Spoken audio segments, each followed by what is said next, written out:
vamos seguir para a próxima palestra. Vou dar as boas-vindas para Eliana Holtz Bergamaschi. A Eliana, ela é psicóloga, pedagoga, especialista em psicopedagogia e psicanálise, psicóloga por missão, mãe por escolha e poeta por necessidade.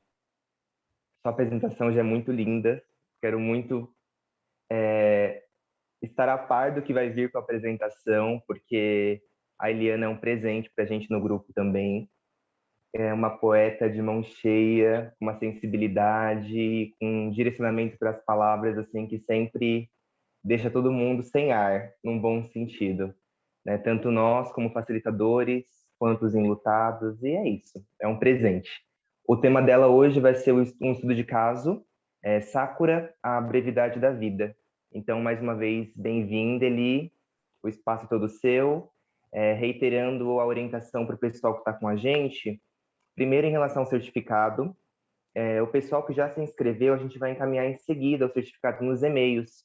Então, fiquem tranquilos em relação a isso. Qualquer dúvida ou demora para a emissão do certificado, vocês podem entrar em contato conosco por e-mail. E, né, se acontecer alguma coisa sistêmica em relação a isso, alguma dificuldade, a gente está aqui para auxiliar vocês também. E é isso. Eli, pode continuar. Quem tiver alguma dúvida, é só mandar no chat. Obrigado. Obrigada, Gui. Obrigada aí pelas palavras. Bom dia para todo mundo. Lúcia mexeu com os deuses, você percebeu, né? Olha só, as trovoadas, a chuva aqui, né? Nossa, tá caindo pedrinha aqui, desse lado. Mas ok, vamos seguir. Eu vou trazer para vocês um estudo de caso e vocês vão começar, eu comecei a perceber, né, os elementos do que a Lu falou vão aparecer novamente, um pouquinho deles, nessa apresentação aí que eu vou tentar passar para vocês, que eu vou fazer com vocês.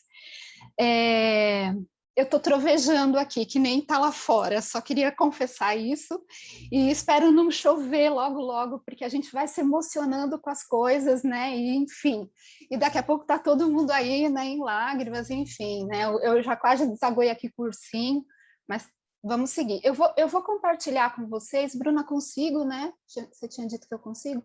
Eu vou compartilhar com vocês, então, a apresentação, para a gente seguir por ela, tá bom? Vamos lá.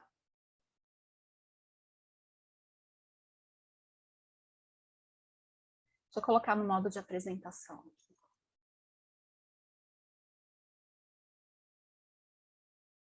Vamos lá. Bom, eu trouxe aqui um nome, né, para representar esse estudo de caso, que é um estudo de caso que veio do acompanhamento aqui, né, de uma enlutada, dos grupos de luto que a gente tem participado. Então, a Sakura, ela representa a brevidade, mas a gente vai falar da Sakura mais para frente, tá? Vamos lá, então, seguindo. Também trouxe algumas reflexões que eu acredito que todo mundo se deparou, tenha se deparado com elas, mas eu trouxe pontos que primeiro me atravessam, né? Desde quando eu tenho participado aqui dos encontros do grupo de luto, que eu me envolvi com esse trabalho de apoio, e para mim o luto e falar sobre morte sempre foi uma questão bastante complicada, até descobrir e acabar me apaixonando pelo tema e pelos grupos e pelas histórias que eu venho ouvindo desde o ano passado aqui nos encontros, né, com o grupo dos enlutados. Então, só para a gente poder mergulhar um pouquinho, né, nessa atmosfera e nesse tema, algumas perguntas, né? Como é que a gente consegue viver? Como? E isso é uma coisa que eu me pergunto mesmo. Como é que a gente consegue viver se a gente tem certeza, né, que um dia a morte vai chegar para todos nós? Um dia a gente vai fazer esse trajeto. Como é que então a gente vive com a certeza de que a gente vai morrer, né? Como que a gente consegue continuar vivendo quando a gente perde alguém e que deixa aquele oco na alma, sabe? Aquela coisa que fica vazia dentro da gente, aquela mesa que fica vazia, aquele copo que era daquela pessoa dentro de casa e ele não é mais ocupado, ele fica vazio. a alma da gente fica oca por um tempo.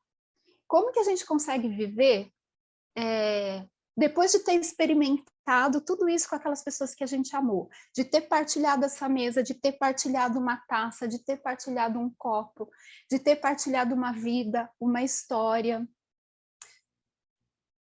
Como é que a gente consegue viver reconhecendo a nossa própria finitude, olhando para a gente, sabendo que um dia a gente também acaba, né? E falando um pouquinho da pulsão de vida, como a Lu trouxe, para quem tem essa pulsão de vida, parece que é muito pouco aqui, né? Viver é muito pouco, acaba logo, passa rápido. Bom, a minha avó dizia assim para mim, né? A morte é certa, é a única certeza que a gente tem, que a morte é certa, disso a gente sabe, né? E o quanto a gente está preparado para fazer esse enfrentamento, né, existencial mesmo. Eu acho que é o maior desafio da vida humana é passar a pensar sobre esses pontos e enfrentar e fazer esse enfrentamento da morte. É um mistério, né? Cada um de nós vai um dia vivenciar isso, fazendo essa passagem. Mas tem algumas palavrinhas que eu trouxe também, que elas formam uma pequena equação em tudo isso, né? A impermanência, a incompletude, a transitoriedade e a finitude. Essa é a condição humana. Nós somos assim. Vivemos na impermanência, as coisas elas mudam, elas transitam o tempo todo, elas estão num cenário, daqui a pouco estão em outro. A gente vive a incompletude diante do luto, porque a gente não consegue esgotar os nossos afetos, né, nas pessoas. Quando elas se vão, a gente ainda está com um poço de afetos ali para exercitar, né, com aquela pessoa que se vai ou com as coisas que se vão. Então a gente fica nessa incompletude e a gente vê o vai e o vem das coisas, né? Então essa transitoriedade. E o que fecha essa equação dessa condição humana é que um dia a gente também se vai, um dia a gente morre. E o que faz a gente continuar? Né? Vamos pensar nessa questão. O que então, diante desse cenário todo, o que faz a gente seguir em frente? Por que a gente segue em frente? Bom, eu trouxe um ponto aqui, que a Lu falou do Freud, eu também trouxe o Freud, então um elemento que se coincide aqui um pouquinho, né? Tem para Freud, segundo, né, essa visão da psicanálise, o processo de luto ele é uma possibilidade para que a gente possa compreender a perda daquele objeto amado, daquela pessoa, daquela situação, daquilo que a gente ama, né, e que vem como objeto amado. E trazer essa consciência, né, trazer para o nosso ego a consciência da perda através da passagem do processo de luto, né? E isso vem um pouco como aquele instinto de sobrevivência. Então, a gente continua, porque a gente continua buscando um outro objeto amado, não para substituir aquele que foi, na verdade, mas para a gente continuar existindo, também naquele outro objeto amado. Então, ele vem como uma manutenção da nossa própria existência. E aí eu trouxe uma imagem aqui para a gente pensar um pouquinho, que é uma pessoa num túnel, e isso surgiu, essa imagem inclusive surgiu de um dos nossos encontros, né, de grupo. As meninas que estavam comigo vão reconhecer aí essa imagem. Que o processo de luto é como esse túnel, a gente entra nele, não tem como evitar se deparar com a perda. A gente entra nesse processo de luto. Talvez Freud tenha pensado nesse túnel para escrever um pouquinho sobre isso. E a gente segue nele, e a gente não sabe a extensão desse túnel, se ele é curto, se ele é longo, se ele vai se prolongar muito, mas o fato é, a gente entra nesse túnel, e entra no processo de luto, até que a gente consiga enxergar a luz no fim do túnel, né? O túnel vem como essa metáfora de ressignificação, e talvez, né, passando pelas etapas, como o Gui falou, as etapas do luto, né? Talvez nesse túnel a gente viva essas etapas e em algum momento a gente enxergue uma luz ali no final que possa ser, então, essa ressignificação de um processo de luto. Seguindo aqui, então. Aí, como eu gosto muito de literatura e isso está na minha fibra de vida, eu estou sempre muito mergulhada com poesia, com literatura, e inclusive tenho trabalhado isso, né, na prática clínica e nos meus acompanhamentos. Eu trouxe aqui uma coisa que eu achei bacana, que pode representar os ciclos, né, os ciclos das coisas. Talvez vocês até conheçam. Bom, o Visconde de Sabugosa e a Emília, eu acho que passou pela vida de todo mundo, né? Pelo menos um pouquinho um dia, né? Do sítio do Pica-Pau Amarelo. Então, eu estou falando do Monteiro Lobato aqui. E esse trechinho aqui que ele fala me deu muito assim, nossa, isso é o ciclo das coisas, né? As coisas acontecem mais ou menos assim. Então, olha só o que a Emília entendia como morte, né? Aí é o diálogo aqui. A vida, senhor Visconde, é um pisca-pisca. A gente nasce, isto é, começa a piscar. Quem para de piscar chegou ao fim, morreu. Piscar é abrir e fechar os olhos, e viver é isso. É um dorme, um acorda, até que dorme e não acorda mais. A vida das gentes neste mundo, senhor Sabugo, é isso, um rosário de piscados. Cada pisco é um dia. Pisque mama, pisque brinca, pisque estuda, pisque ama, pisque cria filhos, pisque gêmeos reumatismos e, por fim, pisca pela última vez e morre. E depois que morre? Pergunta o Visconde. Depois que morre, vira hipótese. É ou não é? E eu fiquei pensando sobre isso. Depois que morre, vira hipótese. Por quê? Porque às vezes esse ciclo que a Emília está trazendo aqui como ciclos da vida, nem sempre eles se cumprem, eles podem ser interrompidos.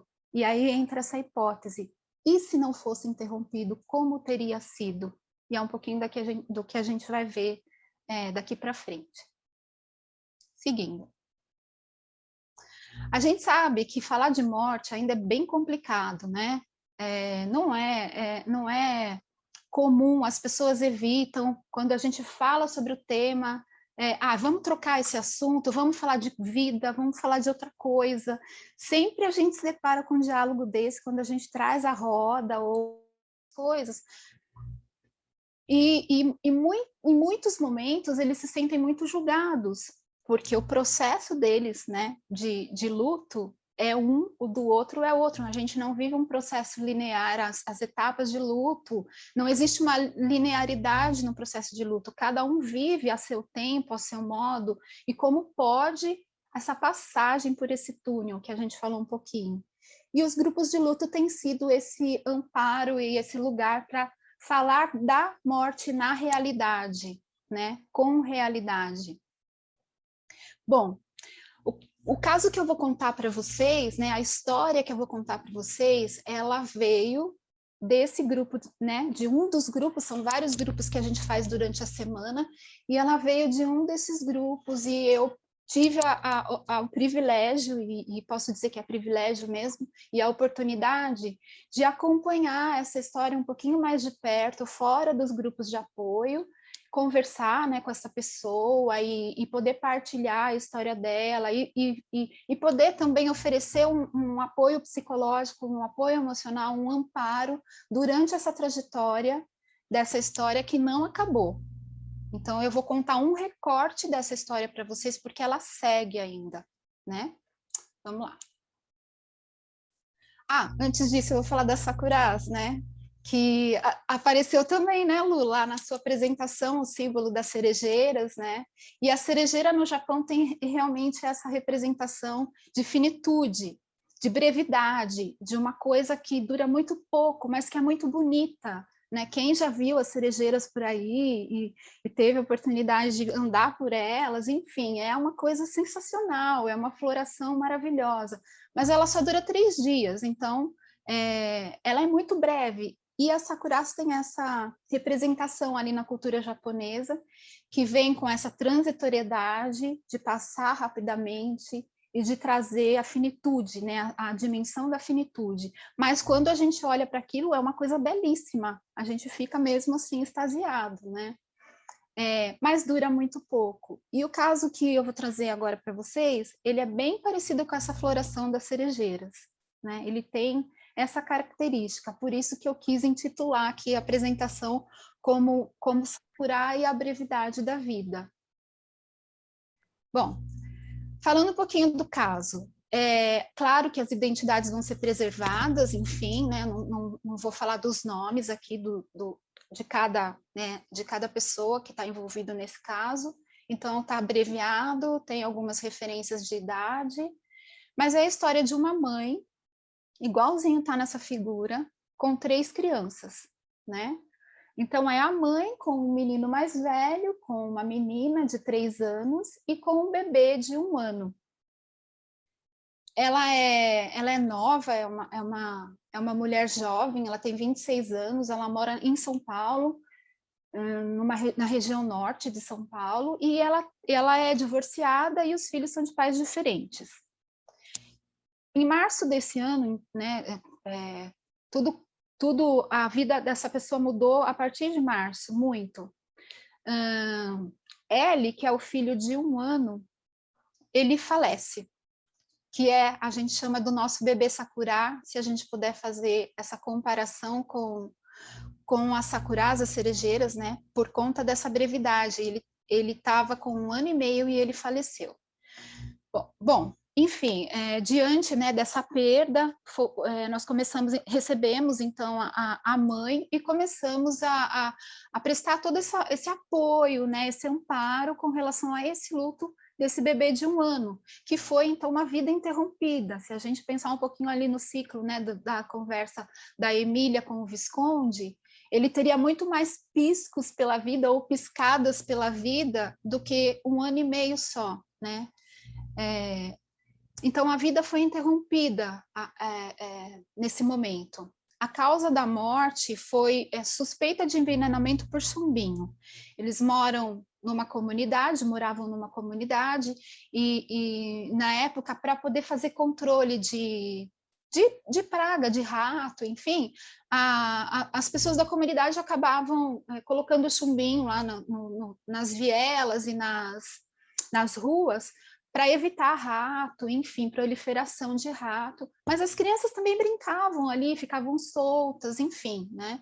Então, teve essa constatação, até então, de que houve um envenenamento por chumbinho quando o bebê passa mal e a mãe leva para um hospital, e no momento do atendimento, ele começa em casa a ter sintomas, vômito, mal-estares, enfim, a mãe corre com ele para o hospital, e a hora que ele é recebido, ele já está praticamente sem vida, não teve como reanimar. E aí, no laudo do hospital, a mãe recebe que ele foi envenenado por chumbinho. Só que existia uma questão ali com o pai também, o pai, né, desse bebê. Ela estava num processo de solicitação de pensão, pensão alimentícia para o filho, eles não se dão bem, ela e o ex-marido. Então, o desdobramento da história foi uma acusação, uma denúncia. O pai denuncia a mãe, dizendo que a mãe não cuidava da criança, e a mãe denuncia o pai, alegando que suspeitava que ele fosse o causador de tudo isso para que não pagasse a pensão para o filho. Diante do cenário, então, foi feito instaurado um processo investigativo. Essa história ela é muito densa, né? Eu estou, na verdade, trazendo um recorte, porque teve muito desdobramento tudo isso, só para a gente poder compreender um pouquinho, né, desse processo, porque houve, então, a perda do bebê, e logo em seguida a perda do bebê, já vieram todas essas questões de lidar com o processo investigativo, com denúncia do pai, com as 2 outras crianças que estavam em casa também, né, os irmãos, os outros 2 filhos, enfim, tudo muito conturbado, um processo de perda muito conturbado. Seguindo um pouquinho, eu quis trazer para vocês aqui, falando um pouquinho, né, dessa questão do mistério, né, dessa face da espiritualidade que a gente traz, pensando um pouco no que a Lu falou, de que a gente também tem essa dimensão espiritual em nós, né? Eu quis trazer a experiência que foi vivida por essa família, eu achei bastante interessante, e vou falar um pouquinho sobre isso. Bom, logo depois que o bebê morreu, a irmã de 3 anos, ela teve uma experiência em casa, que ela conta para a mãe. Ela estava brincando com os brinquedos dela no chão lá da casa, e de repente ela começa a conversar. Ela começa a falar, e a mãe olhando assim, mas você está falando sozinha? Com quem você está falando? E ela diz para a mãe que ela está conversando com o irmão que faleceu, que ele está chamando ela para subir, que ela fala assim, mamãe, o L está me chamando para subir, só que eu estou falando para ele que eu não quero ir, ele está me chamando para subir para brincar com ele e com os amiguinhos. Mas eu estou dizendo para ele que eu não vou, que é para ele ir sozinho, que eu vou ficar. Então, a mãe me conta que teve esse diálogo entre a filha, de 3 anos, e o bebê que havia falecido há alguns dias atrás. Uma semana depois desse fato, né, dessa experiência que eles viveram, a filha de 3 anos, que teve esse diálogo com o irmão, ela começa a apresentar os mesmos sintomas do irmão, as mesmas coisas. Vômito, mal-estar, desfalecimento. A mãe corre com ela para o hospital também. Ela é hospitalizada, faz exames, e os exames toxicológicos indicam que ela foi intoxicada por chumbinho e já estava numa fase de danos neurológicos irreversíveis. De novo, entra em cena a questão do chumbinho. Então, seguindo um pouquinho aqui, acho que um ponto que é importante comentar, que essa experiência vivida, ela pode dar para a gente, né? A gente pode pensar nesse sentido da continuidade daquele que foi. E que a gente pode continuar existindo de uma outra maneira, né? Então, se a gente puder olhar um pouquinho para esse diálogo da irmã com o bebê que havia falecido, a mãe teve esse entendimento numa das nossas conversas de acompanhamento, né, de apoio psicológico, de que ele continua, nós pudemos fazer nessa elaboração, de que isso representou uma continuidade, de que o bebê ele não está fisicamente aqui, mas ele continua existindo de uma outra maneira, num outro tipo de presença. Então foi muito significativo para ela ter vivenciado esse diálogo. Foi um pouco assustador, ela me conta assim com um certo espanto, mas ao mesmo tempo, quando a gente foi conversando sobre isso, o que você pensa sobre isso, que você tem, que compreensão te deu, enfim, ela, né, a gente acabou chegando nesse entendimento de que existe essa continuação, que para ela existe, né, esse continuar de um jeito diferente, e acabou trazendo isso como um certo conforto para ela naquele momento de perda, por não poder estar vivenciando também esse luto do filho pequeno, por tantas coisas que foram entrando nessa história dela. Logo que ela perdeu o bebê, já a filha ficou doente, e ela começou a lidar com a filha hospitalizada, quase não conseguindo viver o luto do bebê, enfim, é uma história que vem, um fato vem se contrapor, um fato vem em cima do outro, e tem sido um luto bem tumultuado para essa mãe. Seguindo um pouquinho aqui também, a gente tem mais alguns desdobramentos dessa história, que diante de tudo isso que tem acontecido, né, que aconteceu, envenenamento por chumbinho, denúncia do pai, denúncia da mãe, foi aberto um processo, então, investigativo, e ele foi considerado como suspeita de homicídio. Mais um ponto que veio como agravo em tudo isso é a mãe ter que lidar com essas questões. Ela já havia perdido o bebê, aí a filha ficou hospitalizada, sem saber se ia sobreviver, sem saber se não ia sobreviver. Aí a gente também pensa, né, numa cena de uma perda simbólica em tudo isso, não conseguir viver o luto do filho real, aquela perda que tá sendo adiada, que foi adiada por conta de tantas outras histórias que entraram na cena. E agora a gente tem, então, a filha que acabou também passando por tudo isso, e a gente pode pensar também, nesse caso, numa perda simbólica, de olhar para a filha naquela condição de adoecimento, e não ter mais aquela filha saudável ali, mas ter que ressignificar essa filha de uma outra maneira. A gente pensa, né, na questão desses lutos antecipatórios também, de ver ali a filha hospitalizada sem saber se ela vai sobreviver, se ela não vai sobreviver.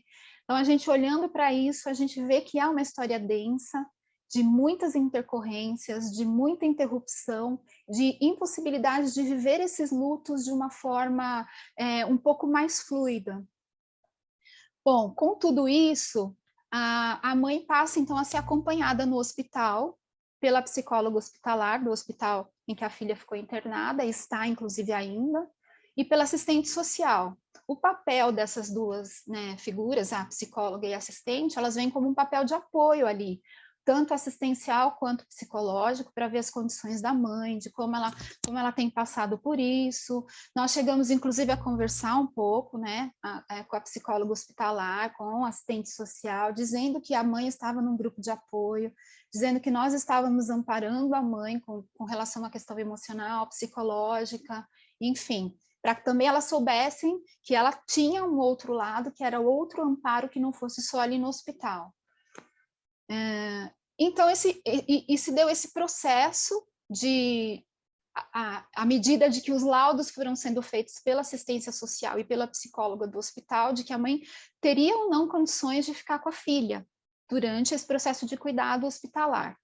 Uma etapa assim dessa internação, que foi um risco de morte, acabou passando, e a filha sobreviveu à intoxicação, mas a mãe começou a enfrentar essa questão desse processo de que iria ou não iria ficar com ela. Isso era uma decisão judicial, mediante toda a investigação que tem sido feita, mediante os laudos da assistência social e do psicólogo hospitalar. E a gente conversando, né, em todo esse tempo, ela, eu não sei como vai ser, se minha filha vai ficar comigo, se a minha filha vai para uma instituição, como que eu vou ficar sem a minha filha? Então, foi um período de muita aflição, de muito choro, né? Da gente estar lá suportando, sustentando tudo isso junto dela, né? E conversando praticamente diariamente com ela, até que chega um dia essa decisão. E aquela decisão aguardada, que hoje eles disseram que eles vão dar essa decisão, né? Hoje a juíza vai dar a resposta, mas nada dessa resposta chegar. E isso aconteceu várias vezes. Até que chega a resposta, né, a decisão judicial de que a filha iria para casa com ela. E aí ela se sente mais aliviada, de que ela ia receber a filha em casa e cuidar da filha, enfim. Bom, como é que nós estamos, então, com relação a esse caso, né, essa história, no momento atual? O caso continua, a história continua, nós continuamos amparando a mãe, estamos acompanhando, porque essa história vai se seguir por mais algum tempo. A menina de 3 anos, a filha de 3 anos, está há 5 meses no hospital, quase indo para 6 meses. Ela já teve uma alta confirmada, né, pela equipe médica, mas existem muitos trâmites burocráticos por parte do governo para que ela possa ser liberada para casa. Existe uma condição de que a mãe mudasse de casa, a mãe fez uma mudança de casa para poder receber a filha, ambientar essa casa, porque ela vai precisar de toda uma ambientação parecida com um hospital, cama hospitalar, alguns cuidados e recursos que o hospital oferece. A mãe tem que fazer isso em casa, preparar esse ambiente para poder receber a filha. Durante esse tempo, muita coisa tem acontecido, tem ocorrido muitas intervenções médicas. A filha continua internada, mas tem passado por várias cirurgias, por momentos que ela passa mal. Como ela não tem se alimentado sozinha, então ela está se alimentando por sonda, ela está numa fase de crescimento. essa sonda solta, toda hora ela entra numa cirurgia para poder recolocar essa sonda, toda hora se faz um exame com a menina, para ver como que ela está evoluindo. Então, assim, vamos pensar na situação dessa mãe que diariamente está ali nesse hospital acompanhando a filha, vivendo com ela, aprendendo, inclusive, os manejos ali do hospital para poder cuidar em casa, mas se deparando diariamente com aquela condição. Será que vai acontecer alguma coisa? Será que ela vai, né, sobreviver a tudo isso? Como que eu vou conseguir cuidar dela em casa? Então, nós estamos nesse ponto, conversando bastante, refletindo bastante sobre essa condição da filha, que é uma nova condição, é um novo olhar que ela vai ter que ter agora para a filha dela, quando ela receber a filha em casa. A gente tem feito esse acompanhamento com ela agora. Seguindo um pouquinho, gente. Algumas intervenções, né, possíveis que nós temos feito com essa mãe, com essa família. A rede de relacionamento que se forma através do grupo de luto. A gente tem percebido que ela tem se relacionado com outras mulheres que são mães também, que acabam se identificando com a questão materna que está envolvida em tudo isso, né? A perda do filho ideal, a perda real de um filho, o luto, esse luto complicado, todo conturbado, que não é possível fluir naturalmente por conta de tantas intercorrências. A gente tem percebido que ela vindo nos encontros, né, nos grupos de apoio, ela tem conversado, tem feito amizade com outras pessoas que vai para além do grupo, né? Então, uma das coisas bacanas do grupo de apoio é justamente esse desdobramento de que ele não fica só circunscrito ali nos encontros que a gente faz durante a semana. Ela tem conseguido conversar com outras pessoas durante a semana, tem feito amizade com outras mulheres, com outras pessoas que também vêm como um aporte emocional para ela, como um suporte emocional para ela nesse momento. E também algum amparo social, doações, enfim, que as pessoas acabam se movimentando, acabam ajudando, né? Que está dentro dessa dimensão da rede de relacionamento que o grupo de luto tem proporcionado para ela também. Quanto a alguns acompanhamentos individuais, a gente tem feito, né, a escuta ativa, aquela escuta diária com ela, em qualquer horário do dia que ela manda mensagem, ela manda um vídeo, ela manda algumas fotos, que mais para frente eu vou mostrar para vocês, algumas coisas que são possíveis mostrar. Então, essa escuta, ela tem sido bem diferente de um manejo clínico, né?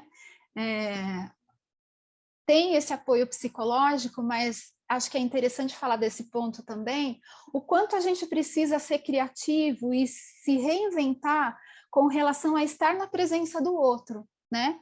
De receber uma pessoa que precisa da tua ajuda. Às vezes a gente sai da formação em psicologia com a cabeça um pouco cartesiana, que eu acho que é natural, porque a gente está lá emergido na teoria. Quando a gente entra nas fases do estágio na faculdade, a gente começa a se deparar com a prática, mas ainda está muito preso ali na questão teórica, até porque a gente está em formação e tudo mais, né? Mas é importante trazer essa dimensão do quanto, em alguns momentos, aquilo que se apresenta para a gente não cabe na nossa cabeça cartesiana em muitos momentos, né? Não cabe naquela ideia que a gente tem de atendimento. Paciente na sua frente, você faz uma sessão de Zoom, agora falando da virtualidade, né? Porque a gente está nesse momento, né, da virtualidade. Então, você faz uma sessão com o teu paciente ali na frente, ele vai conversar com você, você tem todo o tempo e um lugar, assim, um lugar separado, sem barulho, para você fazer uma escuta atenciosa. Neste caso, nunca aconteceu dessa maneira, nunca foi assim, nunca foi possível. A gente falou no trajeto do ônibus, a gente falou no trajeto de quando ela estava levando o filho mais velho para tomar uma vacina, a gente conversou quando ela estava chegando no hospital, a gente conversou por mensagem, por áudio, por fotografias, por trocas de texto, sempre tentando fazer uma elaboração e outra nessa possibilidade de atender essa mãe e de fazer esse amparo. Isso foi uma experiência muito interessante, particularmente para mim, né, que pude me desprender muito talvez alguma coisa mais tradicional que tivesse na minha cabeça e poder voltar o olhar para esse manejo um pouco mais desprendido, um pouco mais criativo em alguns momentos, né? E olhar para o outro dentro da possibilidade do outro de estar ali também, né? Então foi bem interessante nesse sentido. Agora vamos falar um pouquinho, né, de como foram, de algumas elaborações que foram possíveis serem feitas até o momento. Bom, eu estou chamando aqui de homenagens e simbolismos e inclusões.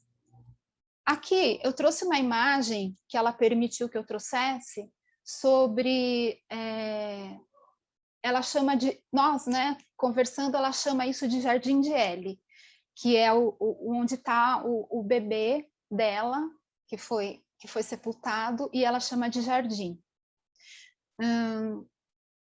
Um primeiro movimento que a gente pode notar de se deparar com esse luto do filho, né, esse luto que está sendo adiado por conta de tudo isso que ela tem vivido, ela um dia ela comprou um catavento e comprou um vasinho de flores amarelas, pequenininho, e foi até o cemitério, né, até o jardim de L, né, que a gente chama, do filho. Ela colocou o vasinho de flores ali e ela colocou um catavento, e ela tirou a foto e me mandou. Né? Olha só o presente que eu me lembro, né, de um diálogo, olha só o presente que eu trouxe para o meu filho. Então a gente pôde fazer ali, tentar através das metáforas, né, criar ali um significado para isso. O que seria esse catavento? O que representava isso para ela, né? O que ela estava sentindo de ter feito isso? Então, nós levantamos sentimentos ali e nós pudemos chegar a uma reflexão de que o catavento, ele tem essa simbologia de recolher o vento, né? De recolher. Num primeiro movimento de um giro, ele puxa o vento para ele, mas quando ele vai fazer o giro completo, ele devolve o vento e espalha esse vento de volta, né? E aí a gente comparou isso ao amor que o filho deixou, a esse catavento que pega o vento e depois espalha, pega o vento e depois espalha, e que foi isso que o filho deixou para ela, né? Esse amor e a possibilidade dela espalhar esse amor para os outros filhos também, e para as pessoas que estão ao redor dela. E isso fez muito sentido para a mãe, né? Ela falou, é verdade, eu acho que pode ser isso, enfim, dentro de um diálogo que a gente criou ali. E aí o catavento virou esse símbolo de amor e de poder espalhar esse amor, e uma possibilidade dela se aproximar desse luto com alguma homenagem, né, nova, e alguma ressignificação dessa perda também. Então, isso foi muito significativo, dentro desse acompanhamento que a gente tem feito, ela ter feito esse movimento de ter ido lá levar o catavento foi muito significativo para ela, né? Seguindo aqui um pouquinho. Ainda falando do jardim do L, né? Do filho, ela fez novamente esse movimento esses dias, e isso é recente, foi acho que a semana passada, se não me engano, de levar flores para o filho no jardim. Então ela levou 2 vasinhos de margaridas e levou uma plaquinha, que acho que dá para vocês verem aí no destaque, né, para um super filho. E de novo, ela me manda essa fotografia, quando ela chegou lá, e enfim, ela falou, olha só, eu estava lá, né, no jardim, e eu levei essas flores para o meu filho, e também uma plaquinha. E a gente novamente tentou criar ali, né, um sentido para isso, criando uma nova metáfora, né, novamente dizendo para ela, né, tentando propor para ela o que tudo isso significava, de levar essas flores, e o que significavam essas flores numa tentativa aí de florir, né, apesar dessa dor que ela tem sentido. Então, teve um diálogo mais ou menos desse jeito, e eu estou chamando de diálogo interventivo, Que linda, né? A homenagem que você fez para o L. Aí a mãe me responde, sim, ele sempre me dá forças quando eu lembro dele correndo, correndo. E aí, quando ela falou isso, a gente fez um silêncio grande, né? Um silêncio que parece que foi um momento que ela começou a pensar e a lembrar do filho. Ela se emociona um pouco. A gente manteve esse silêncio. E aí eu falei para ela, vamos ver o que as margaridas significam, né? Vamos buscar o sentido dessas flores, o que isso quer dizer? E aí a gente foi buscar o sentido, o que significavam essas margaridas, né? E aí a gente continuou o diálogo, que essas margaridas, elas representavam a inocência, a pureza, né? E aí nós pudemos chegar a essa nova metáfora de que assim como essas margaridas estavam plantadas num vasinho, porque ela levou essas flores plantadas e colocou ali no jardim, o filho também estava plantado no coração dela, né? Se a gente pensasse nas raízes ali, ele deixou raízes nesse coração. E era um jeito dela florir novamente também, né? E aí ela segue pensando, ela falou, é verdade, tem mesmo essas raízes aqui. O diálogo foi um pouco longo, né? Eu trouxe alguns trechos, e aí ela diz assim, ele me dá forças, ele tem me dado forças. Essas lembranças, essas homenagens que ela tem feito, tem dado força para ela poder ressignificar essa perda do bebê. Seguindo mais um pouquinho, gente. Bom, a gente tem também na cena, né, nessa história, o irmão de 6 anos, o irmão mais velho, que também ficou bastante mexido, né, por conta de ter perdido o irmão pequeno e da irmã estar hospitalizada, e ele praticamente virou o filho único em casa, não tinha mais as crianças ali para brincar. Em muitos momentos a gente conversa, né, eu e a mãe, e ela fala para mim, não sei o que eu faço, porque o P, né, que é o filho mais velho, ele quer comprar uma criança, ele quer que eu compre uma criança para colocar em casa para brincar com ele, que ele falou que tem se sentido muito sozinho, né? E a gente também tem feito algumas pequenas intervenções com relação ao luto do filho mais velho, no sentido dela conversar com ele, e de ele poder se expressar um pouco. E aí, todos esses processos, um dia, a gente conversou assim, ele não consegue ir no hospital, né, vivente, porque como é um ambiente restrito e ela tá sob muitos cuidados, e ela conversou no hospital com o assistente social e com a psicóloga, me parece, se não me engano, e a médica da filha, e a médica autorizou que o irmão mais velho fosse até o hospital para visitar a irmã. E foi muito interessante, porque foi muito significativo para ele ter ido ao hospital. E ela me manda fotos, né, de tudo isso, de quando ele chegou lá. É uma pena que não posso mostrar aqui, mas é bem interessante, de quando ele chegou lá, de ele ajudar com os cuidados ali no hospital com a irmã, de poder ajudar a dar banho na irmã, de contar histórias para a irmã, de cantar música para a irmã, ali no hospital. Ele foi algumas vezes, ele não foi uma vez só. Enquanto a mãe estava cuidando dela, ela chamava o filho, vem me ajudar, vamos juntos aqui, me ajuda no banho, e ele passando a mão na cabeça da irmã, você vai ficar bem, você vai melhorar, cantando músicas para ela. Gente, foi uma cena, assim, bastante tocante, né? De ver o irmão mais velho em contato com essa nova irmã, porque não é mais a irmã de antigamente, a irmã que ele conhecia, né?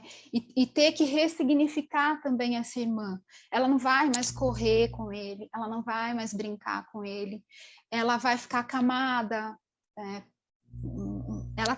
ela tem uma nova condição física agora, ela tem uma nova condição mental, e o irmão poder chegar ali e ver tudo isso e acolher tudo isso. Ele não repudiou, pelo contrário, ele acolheu aquilo, ajudou a mãe.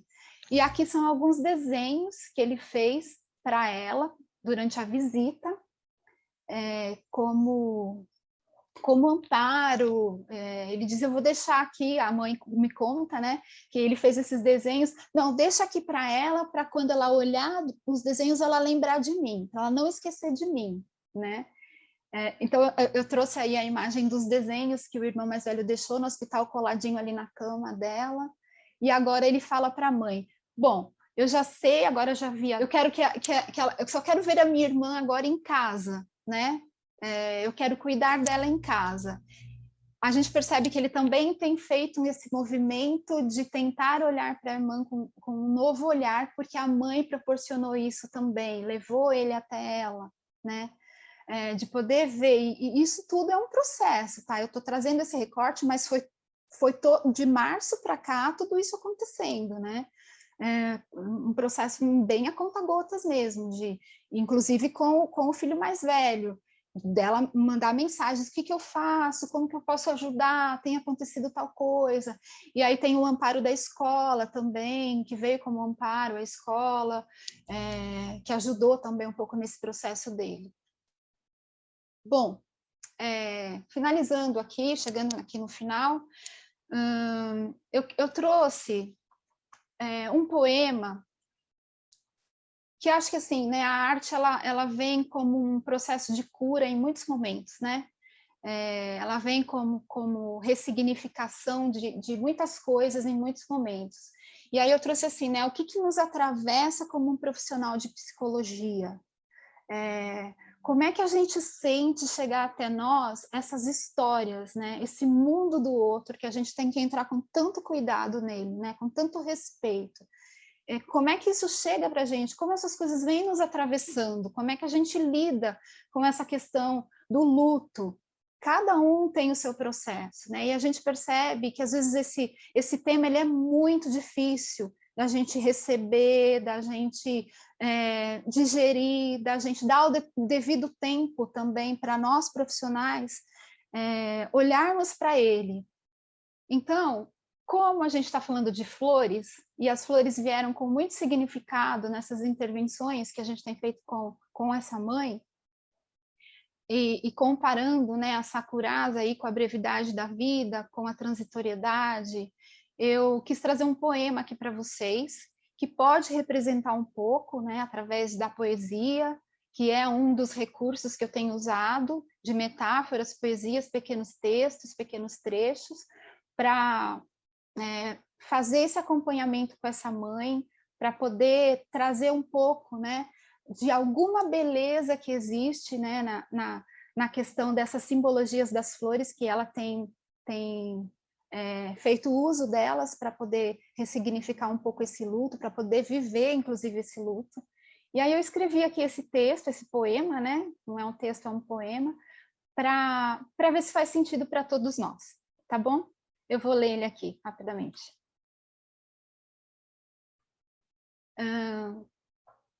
Florir, né? Vamos dizer um pouquinho com poesia.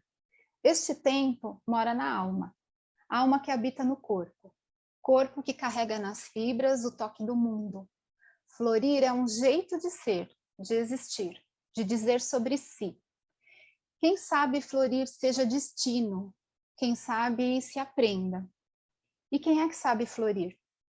Há de se ter terra boa, uma terra coronária onde circulem nossos líquidos, a saliva, lágrima, suor.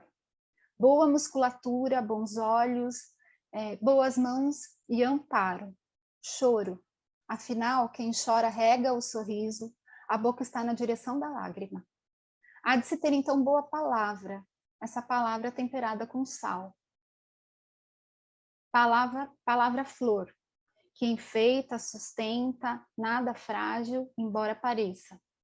Há de se ter coragem de sucar a terra, separar o bom do ruim, espalhar sementes, esperar o tempo cumprir sua sina, gerar.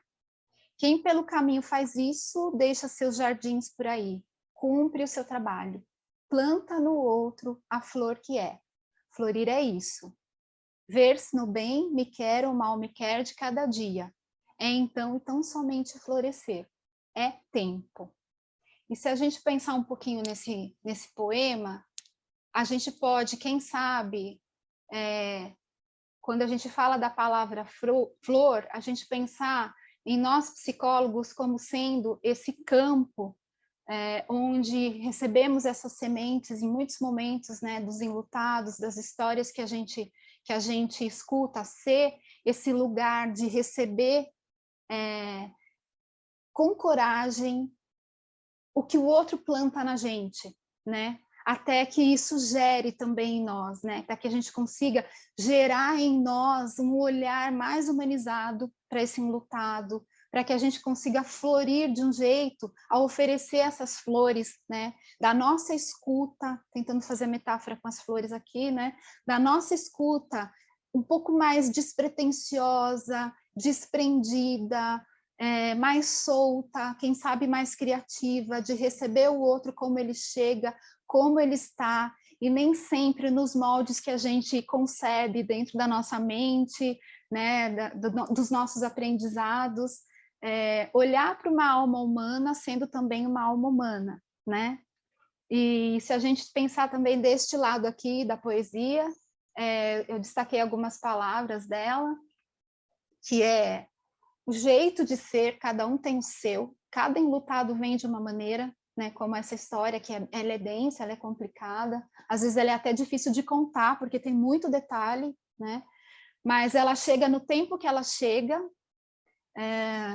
do jeito que ela chega, e a gente aprende com ela, né, esse aprendizado de fazer diferente, essa escuta, a gente acolhe esses líquidos, né, a saliva, o suor, a lágrima, o suor como aquele trabalho de estar ali diariamente com aquela filha, dessa correria que ela tem feito para amparar a filha, para amparar o filho, para dar conta também, né, de uma casa que ela tem, o amparo para o próprio filho que também está enlutado, e ela conseguir também transformar tudo isso em uma boa palavra, né? Ela também conseguir gerar suas próprias sementes em algum momento, né? E jogar essas sementes numa terra que possa amparar essas sementes, que aí a gente faz esse trabalho aqui, o trabalho do grupo de luto, o trabalho dos psicólogos, amparar essas sementes, chorar com elas se for necessário em alguns momentos para poder regar essas sementes, né? Isso tem acontecido também, porque a gente não tem como evitar a lágrima em alguns momentos, mas ela vem como uma rega mesmo, para poder brotar, entender que ela consegue florir novamente. Então, essa metáfora da flor é um trabalho que a gente tem feito, né? E que tem feito sentido para ela, tem feito significado. Mas a história continua. Então, essa história ainda continua. A gente tem feito esse acompanhamento e vamos seguir nesse acompanhamento com essa mãe, até que a filha saia do hospital, venha para casa e a gente entra numa outra etapa, numa outra florada, numa outra semente, né? Então, gente, acho que é um pouquinho disso que eu quis trazer. Aqui eu trouxe algumas referências de leituras que depois, se alguém quiser ter também para leituras, é bem interessante. E é isso, eu quero agradecer todo mundo aí por estar junto aqui, por ouvir um pouquinho, né, dessa partilha, e é isso, quero agradecer todo mundo. Deixa eu tirar aqui a apresentação. Muito obrigado, Eli, pela palestra.